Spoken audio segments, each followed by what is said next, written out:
हम किसान आंदोलन में लगे हैं, वीआईपीज की सुरक्षा में लगे हुए हैं। मैं पूछना चाहता हूं साहब कि ये व्यापारी की जान क्या इतनी सस्ती उन वीआईपीज से किसान से कमजोर है कि इनकी सुरक्षा छोड़कर आप औरों की सुरक्षा में लग गए? आपका ये शहर पहले आप इसकी सुरक्षा करें और किसी की सुरक्षा करने के लिए आपको इसकी जरूरत है नफरी की, तो सरकार से कहिए कि और नफरी भेजे और उनकी सुरक्षा करवाए। पहले इस नगर की सुरक्षा जरूरी है। मैं निवेदन ये करना चाहता हूँ, इस व्यापारी को कमजोर नहीं समझना चाहिए। 84 की फाइल उठा करके देख लीजिए। जिस समय ये नगर जागृत हुआ था, मैं आपसे निवेदन करना चाहता हूँ कि 10 रोज तक ये कोटपुतली पूरा बंद रहा था। थाने में एक भी कर्मचारी मौजूद नहीं मिला था। इस आक्रोश को ठंडा मत समझना, कमजोर मत समझना। मैं आज निवेदन करना चाहता हूं, आज सारी घटनाओं का विरोध है। आज उस गोपालपुरा रोड की घटना का भी विरोध है। आज और इससे पहले जो दुर्घटनाएं हो चुकी हैं उनका भी विरोध है। इसलिए उन सब विरोधों के लिए आज ये सारे व्यापारी आक्रोशित हैं और आपसे ये चाहते हैं कि ये जो घटना है इसका खुलासा हो, इसको ठंडे बस्ते में नहीं डाला जाना चाहिए। यही मैं आग्रह करता हूँ।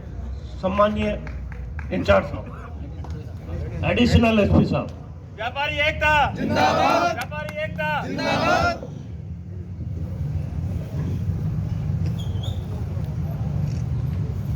सभी व्यापारी बंधु, अभी मैंने जो विचार सुने उसके तहत बताया गया कि कोटपुतली में जो पुलिस की व्यवस्था की बात है, तो सबसे पहले तो मैं ये कहना चाहूँगा कि मेरे को यहाँ पे पोस्टेड हुए करीब 6 महीने 7 महीने हुए हैं। 7 महीने में एक भी वारदात ऐसी नहीं है जो अनट्रेस्ड है। कोई यहाँ पे क्लेम कर सकता है कि मेरी ये वारदात पिछले 1 महीने पहले हुई थी और वो नहीं खुली हो। ये मैं यहाँ से खड़े होकर क्लेम कर सकता हूँ कि पिछले 6-7 महीने कोई वारदात बता दीजिए आप जो नहीं खुली हो।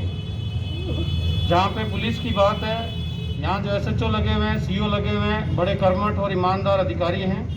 निश्चित रूप से उनके बारे में अगर किसी भी तरह की कोई शिकायत अगर सुनी है तो मैं उनकी बात भी सुनने को तैयार हूँ कि कहीं पे भी कोई व्यापारी मतलब किसी बदमाश के साथ उठना बैठना हो, या यहाँ पे किसी की गुंडागर्दी और उसके साथ हमने कार्रवाई नहीं की हो, या फिर इस तरह की कोई वारदात जिसके अंदर पुलिस की कमजोरी नजर आई हो, मैं बिल्कुल सामने खड़े होकर सुनने को तैयार हूँ। रही बात, देखो आपका आंदोलन है, बंद करना आपका अधिकार है। 1 दिन रखें, 2 दिन रखें, 10 दिन रखें, कोई प्रॉब्लम नहीं है, क्योंकि शांतिपूर्वक आंदोलन आराम से 10 दिन चल सकते हैं। करिए, बिल्कुल अच्छी बात है, करना चाहिए। इससे पुलिस भी जागृत होती है, प्रशासन भी जागृत होता है, और जो थोड़ी बहुत कमियां हमारी है उनके ऊपर भी हम लोग ध्यान देने की कोशिश करते हैं। परंतु इसका मतलब ये नहीं है कि हमने कोई यहाँ पे लॉलेसनेस की स्थिति हो, आपको इतना बंद करना पड़े, ऐसी बात नहीं है। जहाँ तक ये फायरिंग की बात है, उस फायरिंग की घटना के बाद में हमने दिन रात इस पे काम किया है और निश्चित रूप से इस वारदात को हम इसको क्लियर करेंगे और आपको बताएंगे। इसमें बहुत से एंगल हैं, सारी चीज़ें इस यहाँ पे माइक पे नहीं की जा सकती।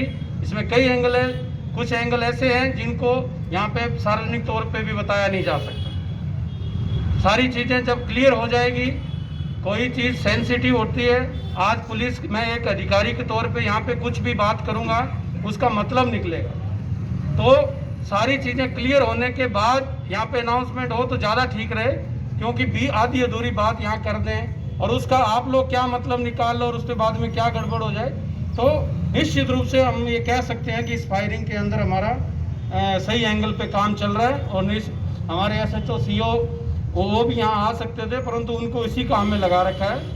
और आपने मेरे को फ़ोन किया कि आप यहाँ बीच में आके, तो हम आपके बीच के ही लोग हैं, हमें बीच में आने से कोई प्रॉब्लम नहीं है। कुछ अधिकारी सोचते हैं कि भी वहाँ आएंगे नहीं, ऐसा कुछ नहीं है, क्योंकि हम यहाँ पे काम कर रहे हैं और मजबूती से काम कर रहे हैं, तो हमें बीच में आने से भी कोई प्रॉब्लम नहीं। आपकी छोटी मोटी समस्या हो सकती है, जैसे कोई अभी जो भाई बता रहे थे 332-53 का, तो 332-53 किसी न किसी कर्मचारी के साथ बदमाशी की होगी जब लगा होगा, तो ऐसा नहीं है।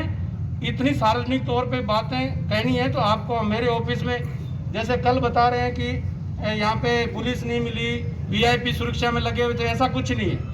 अभी तक व्यापारी वर्ग में से जिस दिन घटना हुई से अगले दिन सुबह भी यहाँ के जो मुस्तगिस हैं जिसके साथ घटना हुई है, बाकी लोग भी आए थे, मैं घर पे भी मिला था। मैं ये कह सकता हूँ कि ऐसा नहीं है कि हम कोई ऑफिस में मिल लें, घर पे ऑफिस में जहाँ अवेलेबल है वहाँ पे हम तैयार हैं। कोई भी बात कहनी है तो मैं ये कह सकता हूँ कि वीआईपी सुरक्षा, किसान आंदोलन ऐसा कुछ नहीं है। हमारी एक टीम इसमें भी लगी हुई है, किसान आंदोलन भी उससे भी ज़्यादा जरूरी है, वीआईपी सुरक्षा भी जरूरी है, सब चीज़ें हैं, परंतु कोटपुतली कस्बा हमारे लिए सबसे पहले। और मैं ये कह सकता हूँ कि कोटपुतली कस्बे की कोई भी घटना पुलिस के लिए एक बड़ा चैलेंज है और उस चैलेंज को हम स्वीकार करते हैं और निश्चित रूप से हम इस वारदात को क्लियर करके आपको बताएं।